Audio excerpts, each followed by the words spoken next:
Ben, je pense que c'est tellement difficile de vivre. Personne ne s'attendait à ce que la femme qui a passé sa vie à guider les autres vers l'amour déclenche un choc national. Pourtant, lorsque Karine Lemarchand prononce soudain « Oui, je vais me marier », tout bascule. Pourquoi cette révélation aujourd'hui, après des décennies de silence et de peur d'aimer? Quel secret enfoui vient d'exploser et bouleverser son destin? Restez, car ce que vous allez entendre dépasse tout ce que l'on croyait connaître d'elle. Si l'annonce de son mariage a frappé la France comme un coup de tonnerre, c'est parce qu'elle n'est pas simplement une décision tardive, mais l'aboutissement d'un chemin secret, sinueux et profondément humain que Karine Lemarchand avait soigneusement dissimulé derrière son sourire et son professionnalisme.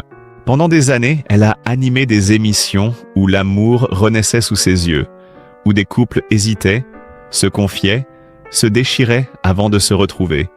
Et tout cela sous sa présence douce et rassurante, sans que personne n'imagine que, dans l'ombre, elle vivait une autre réalité, bien plus fragile.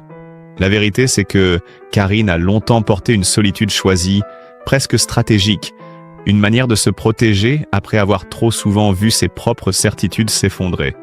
Ce que le public ignorait, c'est que ce choix de prudence remontait à très loin, au jour où sa voix n'était qu'une promesse parmi tant d'autres, lorsqu'elle luttait pour exister dans un monde médiatique qui ne la voulait pas, ou du moins, pas encore. Car avant de devenir la confidente de millions de téléspectateurs, elle a connu l'humiliation silencieuse des castings refusés, la brutalité froide du non répété sans explication, les couloirs impersonnels où on lui rappelait qu'elle était trop différente pour rentrer dans les standards de l'époque. Chaque refus creusait en elle une méfiance nouvelle, non seulement envers le milieu, mais envers l'idée même de se laisser porter par quelqu'un, de dépendre d'un regard, d'un soutien, d'une présence. Elle avait appris à compter sur elle-même presque à l'excès, comme si chaque geste d'autonomie construisait une forteresse autour de son cœur. Pourtant, ce que personne ne voyait, c'est que cette force apparente avait un prix, une fatigue émotionnelle jamais avouée, une retenue qui lui collait à la peau même dans les moments les plus intimes. Lorsqu'elle arrivait sur les tournages, accueillait les agriculteurs, souriait, écoutait, comprenait, elle devenait un refuge pour eux, mais qui, à son tour, devenait son propre refuge. Le soir, en rentrant chez elle, la maison silencieuse lui posait une question qu'elle repoussait depuis des années. « Et toi ? Quand te donneras-tu enfin la permission d'aimer ?» Cette question la poursuivait dans les couloirs des studios, dans les trains après les tournages, dans les longues nuits où elle repassait mentalement les histoires des autres, comme pour éviter de regarder la sienne. Les saisons passaient, son succès grandissait, mais son cœur restait fermé par prudence plus que par conviction. Une peur ancienne, née dans l'enfance, la retenait toujours, cette peur d'être de nouveau déstabilisée, de perdre ce contrôle qu'elle avait mis toute une vie à construire. Pourtant, les premiers signes d'un changement, discret mais réel, ont commencé à apparaître bien avant que quiconque ne le remarque. Lors d'une interview, sa voix vibrait différemment, moins crispée, plus ancrée, comme si un poids invisible s'était enfin allégé. Lors d'un tournage, une collègue lui aurait confié qu'elle la trouvait étrangement apaisée, ce à quoi Karine avait simplement répondu par un sourire énigmatique. Puis il y a eu ces rares fois où, entre deux prises, elle regardait son téléphone avec un éclat qui ne lui était pas familier, un éclat fragile mais sincère. Elle pensait pouvoir cacher cette évolution encore longtemps, mais le destin, lui, ne cachait rien. Un homme était entré dans sa vie, discrètement, sans chercher à la conquérir comme un trophée, mais en l'apprivoisant doucement, patiemment, avec une présence stable et apaisée. Un homme cultivé, loin des caméras, loin du vacarme médiatique, quelqu'un qui ne voyait pas en elle Karine Lemarchand l'animatrice, mais Karine tout simplement, avec ses forces, ses cicatrices, ses silences, ses peurs. Pour la première fois depuis longtemps, elle n'a pas fui. Elle n'a pas mis de distance, n'a pas créé de mur.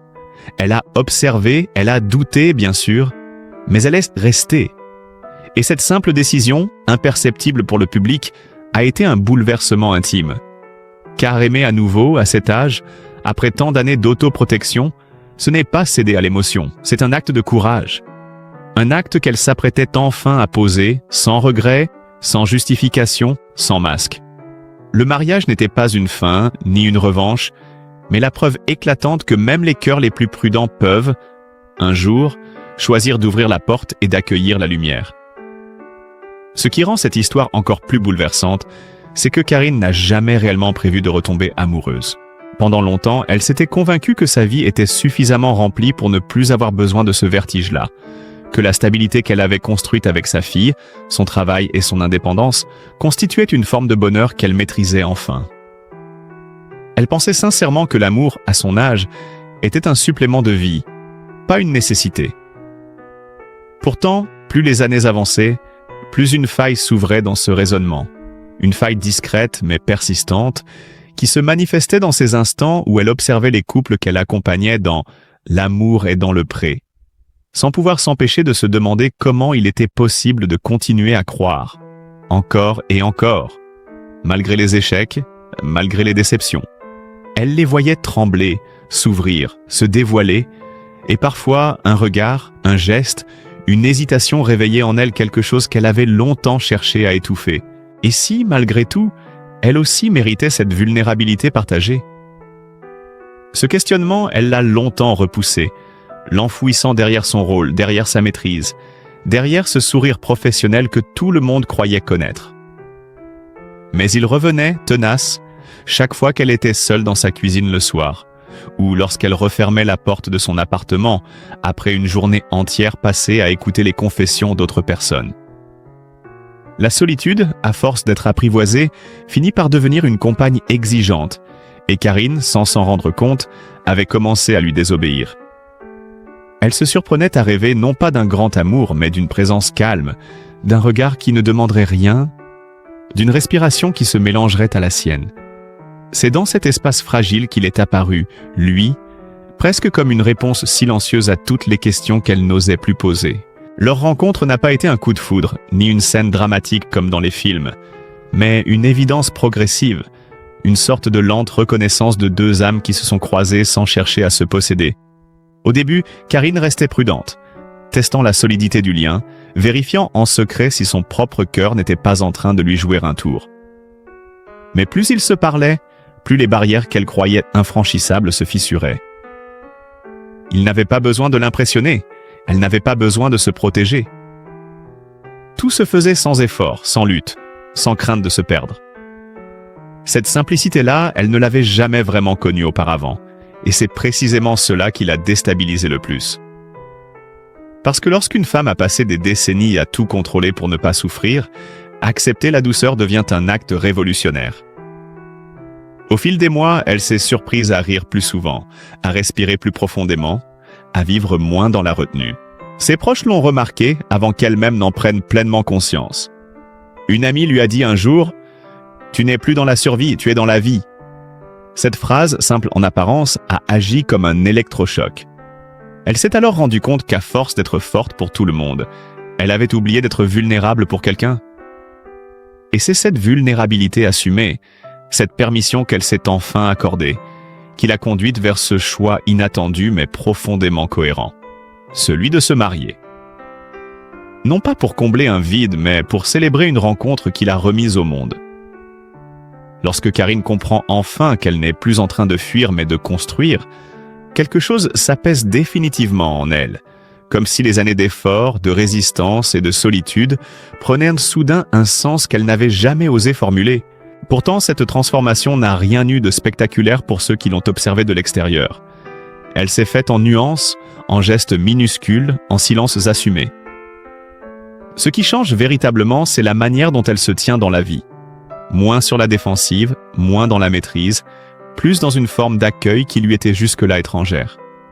Et à mesure qu'elle s'ouvre, elle prend conscience d'une réalité qu'elle avait toujours étouffée.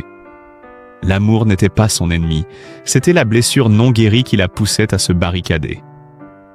Une blessure façonnée par son enfance, par la séparation de ses parents, par le courage silencieux de sa mère qui lui avait appris à tenir debout, coûte que coûte, même quand le sol tremblait. Ce modèle de force, admirable mais exigeant, lui avait donné une armure si épaisse qu'elle avait oublié qu'elle pouvait parfois la déposer. Pour aimer, il fallait accepter cela. Ne plus chercher à tout porter seul, ne plus croire que la vulnérabilité est un aveu de faiblesse. Ce travail intérieur immense, elle l'a traversé presque en secret, dans ces moments où elle regardait sa fille Asti grandir, où elle repensait à toutes les décisions qu'elle avait prises pour la protéger, parfois au prix de son propre bonheur. Elle se souvenait des nuits où, une fois Alia endormie, elle s'asseyait dans le salon désert en se demandant si son destin était de toujours tenir, comme sa mère l'avait fait. Mais un jour, en observant sa fille adulte construire sa propre vie sans la même peur de s'attacher, Karine a compris que la chaîne pouvait se briser, que la force pouvait aussi prendre la forme d'un cœur ouvert. Et c'est peut-être cela qui l'a le plus bouleversée. Constater que l'amour, lorsqu'il n'est pas imposé ou forcé, n'est pas une menace mais une continuité naturelle de la vie. Son compagnon, lui, n'a jamais cherché à remplacer quoi que ce soit, ni à combler un vide, ni à forcer une place dans un monde déjà bien rempli. Il s'est simplement tenu là, exactement là où elle avait besoin, avec une patience rare et une présence tranquille. Il ne cherchait pas à comprendre tous ces silences, mais à les respecter. Ce respect-là, profond, presque sacré, a été pour elle un déclencheur. Car lorsqu'on a vécu dans la lumière médiatique pendant si longtemps, entouré de jugements, d'attentes, de projections, rencontrer une personne qui ne voit que l'être humain derrière l'icône, c'est un choc. Un choc heureux, mais un choc tout de même. Plus leur relation avançait, plus Karine retrouvait un rapport au temps qu'elle avait perdu. Un temps qui ne s'accélère pas, un temps qui ne s'arrache pas, un temps qui se vit. Elle a commencé à imaginer un avenir non pas comme une suite de responsabilités, de rendez-vous, d'obligations, mais comme un espace partagé où elle n'aurait plus à se battre pour tout contrôler. Et cette vision nouvelle, douce et puissante à la fois, a fait émerger en elle l'idée du mariage. D'abord timidement, presque comme un rêve secret, puis de manière plus assumée. Non pas un mariage pour prouver quelque chose, ni pour répondre à une attente, mais un mariage comme un pacte intime, une manière de dire enfin « je ne suis plus seul dans ma propre histoire ». Et c'est là, dans cette prise de conscience, que son destin a basculé définitivement vers un horizon qu'elle n'aurait jamais imaginé possible quelques années plus tôt. Lorsque l'idée du mariage s'est imposée à elle, non plus comme une éventualité lointaine mais comme une possibilité réelle, Karine a d'abord ressenti une forme de vertige, cette sensation étrange d'être à la fois en terrain inconnu et pourtant parfaitement à sa place. Pendant des années, elle avait observé les histoires des autres se construire sous ses yeux, parfois avec maladresse, parfois avec grâce, mais toujours avec ce courage brut qui consiste à se jeter dans l'inconnu. À présent, c'était à son tour de franchir cette frontière. Et ce qui l'a frappée, c'est que la peur qu'elle croyait insurmontable n'était plus là, ou plutôt elle existait encore, mais ne la paralysait plus. Ce n'était plus une barrière, seulement un rappel de son passé, un témoin silencieux de la femme qu'elle avait été. Elle a commencé à en parler à quelques proches avec cette pudeur qui la caractérise, mais aussi avec une joie discrète que personne n'avait vue chez elle depuis longtemps. Certains ont été surpris, d'autres profondément émus, mais tous ont perçu dans ses yeux une lumière nouvelle, une lumière douce et assurée, qui disait sans un mot que ce choix n'était ni impulsif ni irréfléchi, mais le fruit d'une maturation lente et sincère. Pourtant, même dans ce moment de bonheur, Karine est restée fidèle à elle-même. Pas de théâtralité, pas d'annonce tapageuse, pas de volonté de créer un événement médiatique. Elle n'a rien cherché à vendre, rien à prouver, rien à montrer. Au contraire, elle a protégé cette décision comme un trésor fragile, consciente que l'exposition pourrait l'abîmer. Elle a choisi un lieu à l'image de son renouveau, un domaine viticole en Provence, baigné de lumière, de vignes anciennes et de vents chauds. Un endroit où le temps semble se dilater, où la nature impose son rythme, où l'on peut respirer sans artifice. Elle a imaginé la cérémonie non pas comme un spectacle, mais comme une poignée de main tendue vers la vie. Un moment de vérité partagé seulement avec ceux qui avaient moins vu ses blessures, ses efforts, ses chutes et ses renaissances. Le silence du lieu, la douceur des collines, le parfum des oliviers, tout cela composait une scène presque symbolique. Après avoir couru toute sa vie, elle s'autorisait enfin à s'arrêter. La veille du mariage, alors qu'elle marchait seule entre les rangées de vignes, elle a ressenti une émotion inattendue, une forme de gratitude immense. Non pas pour son succès, non pas pour sa carrière, mais pour le chemin intérieur qu'elle avait parcouru. Elle a compris que cette union n'était pas un couronnement, mais une libération. Elle ne s'unissait pas pour réparer quelque chose, mais pour célébrer une réconciliation avec elle-même. Son compagnon, fidèle à sa nature discrète, n'a jamais cherché à influencer ses choix. Il l'a simplement accompagnée, respectant ses hésitations, ses élans, ses silences. Il savait que pour une femme qui avait toujours tout porté seule, se laisser accompagner était déjà un acte d'amour immense. Et lorsque les premiers invités sont arrivés, une paix inhabituelle s'est installée en elle. Pas d'appréhension, pas de doute, seulement une clarté douce, comme si le monde s'était aligné autour d'une vérité simple. Ce jour-là, Karine n'a pas cherché à être parfaite, ni exemplaire, ni forte. Elle s'est contentée d'être vraie. Et cette vérité, après tant d'années de retenue, avait la force d'un miracle. Le matin du mariage, lorsque Karine s'est tenue devant le miroir, elle n'a pas reconnu immédiatement la femme qui lui faisait face. Ce n'était plus l'animatrice solide, irréprochable, toujours prête à absorber les émotions des autres. C'était une femme qui, pour la première fois depuis longtemps, se laissait traverser par les siennes.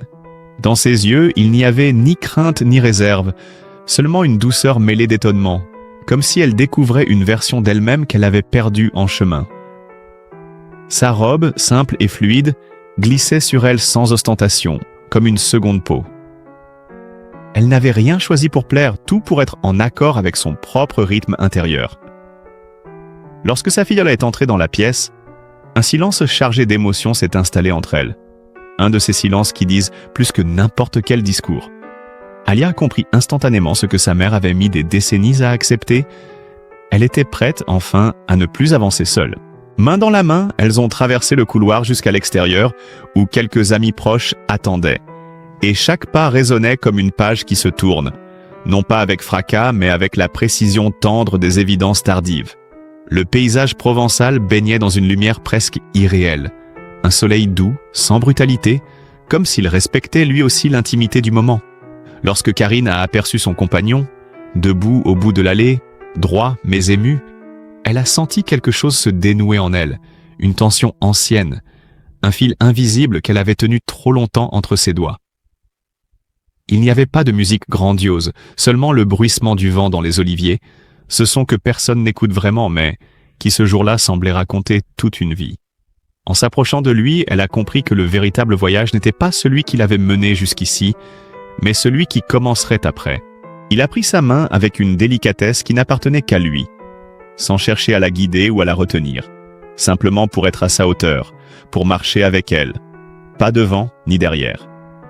Les mots qu'ils ont échangés n'ont pas été capturés par des caméras, car il n'y en avait pas. Ils n'ont pas été prononcés pour être entendus par des millions de personnes, mais pour être vécus par deux êtres qui, après tant d'épreuves séparées, avaient choisi la même direction. Lorsqu'elle a dit « oui », ce n'était pas une proclamation spectaculaire, mais un souffle, un consentement intime, presque secret, qui avait pourtant le poids d'une révolution intérieure. Les invités ont applaudi doucement, certains les larmes aux yeux, non pas parce qu'ils assistaient à un événement exceptionnel, mais parce qu'ils savaient ce qu'il représentait. La victoire de la confiance sur la peur, de l'ouverture sur la retenue, de la paix sur la vigilance permanente.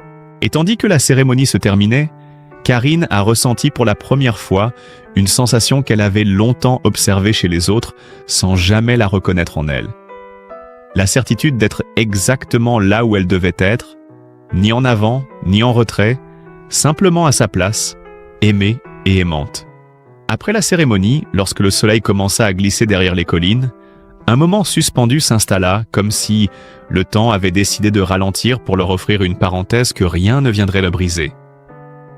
Le dîner se déroulait sous une pergola recouverte de feuilles de vigne, éclairée par des guirlandes discrètes qui diffusaient une lumière chaleureuse, presque domestique. Autour de la table, les conversations étaient calmes, les rires légers, les regards sincères.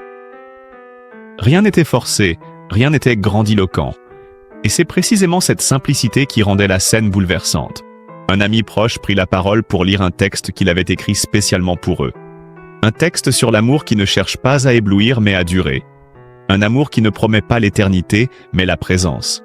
Les mots se déposèrent doucement dans l'air, résonnant avec chaque étape du chemin parcouru par Karine. Elle sentit ses yeux se remplir de larmes, non pas de tristesse ou de nostalgie, mais de reconnaissance pure. Elle comprit alors que toutes les barrières qu'elle avait créées n'avaient pas été un signe de faiblesse, mais un mécanisme de survie, nécessaire à une époque où elle se croyait incapable d'être aimée autrement que pour ce qu'elle représentait. Aujourd'hui, elle voyait que quelqu'un l'aimait pour ce qu'elle était, dans toute sa complexité, ses contradictions et sa lumière. En observant les visages autour d'elle, elle réalisa aussi que ce mariage n'était pas seulement son histoire. Il touchait ceux qui avaient assisté à sa lutte silencieuse, ceux qui l'avaient vu se relever encore et encore. Dans un moment d'intimité rare, elle posa sa tête sur l'épaule de son mari, et la sensation qui l'envahit n'était ni l'excitation ni la passion brûlante, mais une paix profonde, presque physique, comme si son corps lui-même comprenait enfin qu'il pouvait relâcher la tension. Le vent se leva doucement et fit frémir les feuilles d'olivier. Elle regarda le ciel se teinter de rose et d'or et se dit que jamais un horizon ne lui avait paru aussi vaste. Lorsque la soirée toucha à sa fin et que les invités commencèrent à partir, chacun la serrant dans ses bras avec une tendresse particulière, elle sentit que quelque chose d'invisible venait de se sceller. Quelque chose qui n'avait pas besoin de mots ni de symboles. En quittant la pergola main dans la main avec son mari, elle sut au plus profond d'elle-même que cette journée n'était pas une parenthèse enchantée, mais un point d'ancrage.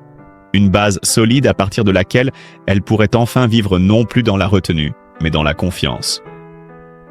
Et pour la première fois, en traversant la cour du domaine enveloppée dans la tiédeur de la nuit provençale, elle se surprit à murmurer, presque pour elle seule, « J'ai attendu longtemps, mais je suis arrivée. » Cette nuit-là, alors que tous les invités étaient enfin repartis et que le domaine retrouvait son calme, Karine resta un long moment dehors, comme incapable de rentrer, savourant chaque seconde de ce silence nouveau qui n'avait plus rien de pesant. La brise légère transportait le parfum des lavandes, et dans cette solitude désormais choisie, elle ressentit une sensation étrange mais merveilleuse, celle d'être enfin alignée avec sa propre vie. Elle repensa à son parcours, à toutes les versions d'elle-même qu'elle avait dû abandonner pour survivre, à celles qu'elle avait dû inventer pour se protéger, et à celles qu'elle avait enfin retrouvées grâce à cette rencontre. Chaque étape, chaque douleur, chaque doute prenait soudain une dimension différente, comme si le puzzle qu'elle assemblait depuis l'enfance trouvait enfin sa cohérence. Son mari la rejoignit en silence, se tenant près d'elle sans la toucher, respectant cet instant où elle semblait converser avec son propre passé. Ils restèrent ainsi, côte à côte, regardant les lumières lointaines des villages provençaux scintiller comme des étoiles tombées au sol. Aucun mot n'était nécessaire. Tout avait déjà été dit dans les regards, dans les gestes de la journée, dans leur silence partagé. Karine sentit alors que ce mariage n'était pas seulement l'ouverture d'un chapitre, mais la fermeture douce d'une longue lutte intérieure, une réconciliation profonde avec toutes les parties d'elle-même qu'elle avait laissées sur le chemin. Elle se tourna vers lui et, dans un souffle, lui confia que jamais elle n'aurait cru possible d'aimer ainsi, avec autant de lucidité et de paix. Il sourit, non pas avec triomphe, mais avec une tendresse infinie, comme s'il accueillait ce moment comme un cadeau qui ne lui appartenait pas complètement, mais qu'il avait la chance de tenir entre ses mains. Ensemble, ils rentrèrent enfin à l'intérieur, laissant derrière eux la terrasse illuminée. Et tandis que la porte se refermait doucement, Karine comprit que ce geste simple symbolisait tout. Elle laissait dehors ses anciennes peurs, ses réflexes de fuite, ses armures, et entrait pleinement dans la vie qu'elle avait choisie. Pour la première fois depuis très longtemps, elle ne s'endormit pas avec l'impression de devoir être forte le lendemain. Elle s'endormit avec la certitude qu'elle n'aurait plus jamais à l'être seule. Si cette histoire vous a touché, si le parcours de Karine Le Marchand vous a ému par sa force silencieuse, par son courage de se relever, de se reconstruire et d'ouvrir enfin son cœur après tant d'années de retenue, alors prenez un instant pour lui envoyer un peu de votre bienveillance. Derrière l'animatrice que tout le monde connaît se cache une femme qui a dû apprendre à s'aimer autant qu'elle a aimé les autres. Une femme qui a traversé ses peurs pour offrir à sa vie une seconde naissance. Votre soutien, vos mots, vos gestes comptent plus que vous ne l'imaginez. Laissez un like pour honorer son chemin. Partagez cette vidéo pour rappeler que l'amour peut revenir à tout âge, même lorsqu'on ne l'attend plus. Et abonnez-vous pour continuer à suivre ces histoires humaines, profondes, qui nous rappellent que chacun mérite une chance de renaître. Dites-moi en commentaire ce que vous ressentez, ce que ce récit vous a inspiré. Et si vous aussi croyez que le bonheur finit toujours par trouver ceux qui ont eu la patience et le courage de l'attendre. Merci de faire vivre cette chaîne avec votre présence, votre sensibilité et votre cœur.